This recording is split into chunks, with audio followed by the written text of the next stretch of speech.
I noticed a headline on a web page that read, 5 ways Facebook's Oculus is amping up VR for you and your Gear VR. I know something about VR. I've read a lot of research. I've been immersed on several occasions for an hour or more at a time. I know people developing VR platforms, but I still didn't know what that headline really meant. I know Facebook owns Oculus, which is considered an A-list VR system. So how does it all fit together? I hadn't thought about this concretely. What exactly is Facebook about to do with VR? I think I get it now. It's actually not that tough. The future already exists in the present. There's a few basics you need to be clear about, though, in order to see it. What is the Gear VR referred to in the headline? It's an entry-level VR system, powered by Oculus, the same system which also powers one of the high-end packages. Gear VR costs $99. It's been out for 6 months, and as of the end of April 2016, 1 million people have bought one.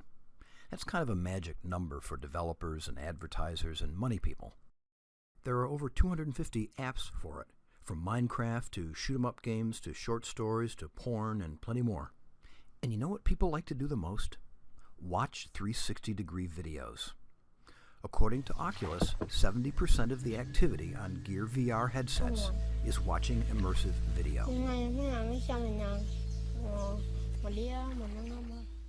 So what does that have to do with Facebook?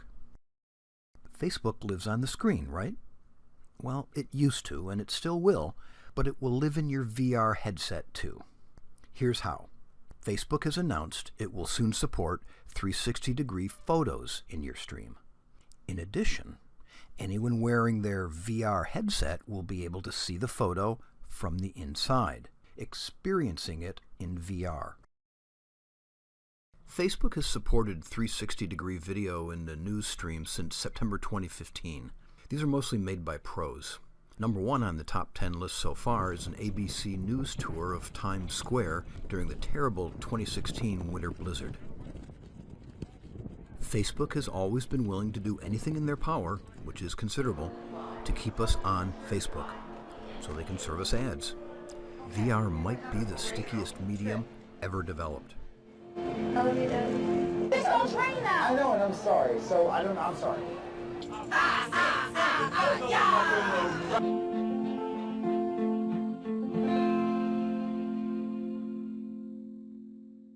There's another piece to the Gear VR system. You need a Samsung Galaxy cell phone. That'll cost another couple $100 if you don't already have one. It's a good news, bad news thing. You're not tethered to a computer, but right now at least, the options for untethering are very limited. It won't be this way forever. When I said earlier that the future is already here, this is what I meant. Mobile systems driven by mobile devices. So far we've been talking about the junior varsity. Gear VR is the JV. Let's move up to the varsity. What do you get with the HTC Vive for $799 retail, or the Oculus Rift at $599 retail, that you don't get from the Gear VR for $100? Not surprisingly, better everything. Visual clarity, acoustical fidelity, head tracking, field of view. Many of the factors that make the experience fully immersive. What drives that higher technical performance? The high-powered computer you're attached to, at least in 2016. See where it's obviously going? Soon, the device driving the VR won't be something as small as the current Samsung cell phone. It'll be something smaller. The headsets will be smaller too, maybe more like eyeglasses. In its current incarnation as pixels on a screen, Facebook is stimulating a lot of retinas. With our VR headsets on, under Facebook's algorithmic direction, those same retinas will dutifully report that we are in Paris looking at the Eiffel Tower, or in Egypt looking at the pyramids, when we know damn well we're not. There's an expression among people who study the internet, the walled garden, that takes an evocative, earthly image and transfers it to cyberspace. AOL famously tried to be a walled garden, a satisfying place that no one would ever want to leave, and couldn't without little difficulty, even if they wanted to. This approach can work out for a while, but it doesn't seem to work out for most people in the long run. Will Facebook be able to pull it off with the help of VR? Well, we're standing in a sort of VR test bed that we've put together to test various experiments that we've put together to see how can interact together in VR. Right. Let me show you a couple here. Facebook with VR is so far beyond any media distribution we have ever seen. We are seriously unprepared.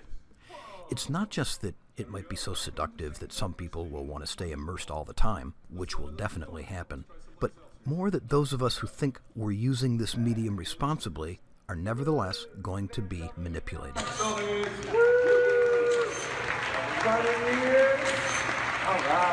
I don't mean manipulated politically. I mean manipulated behaviorally. Yeah, you can post that directly to your wall, just drop it in this Facebook post office box. Right here? Facebook doesn't care how we vote. Facebook cares that we stay on Facebook. And Facebook sees VR as the ultimate stickiness factor to accomplish that overriding goal. I regard the risks of everything from VR manipulation to VR psychosis to VR-driven neglect of the physical environment as clear and present dangers. Two well-respected German philosophers, Professors Michael Mederi and Thomas Metzinger, have called for a VR code of ethics, a code which would involve manufacturers, developers, as well as researchers, advertisers, and consumers. Facebook and VR is Exhibit A in the case for a VR code of ethics.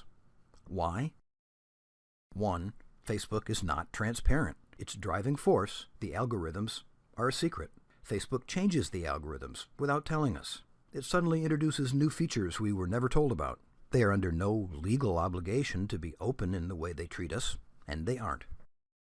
2. Take Internet.org, aka Free Basics. This is a transparent attempt to build a walled garden around hundreds of millions of people for the principal benefit of Facebook, which has been represented as a magnificent gift only a fool would turn down. Fortunately, lots and lots of people in India are anything but fools, and the disingenuous sale was not made. And 3, Facebook has already shown that it will manipulate us secretly for the purpose of research. Research for the benefit of Facebook alone, conducted on us secretly.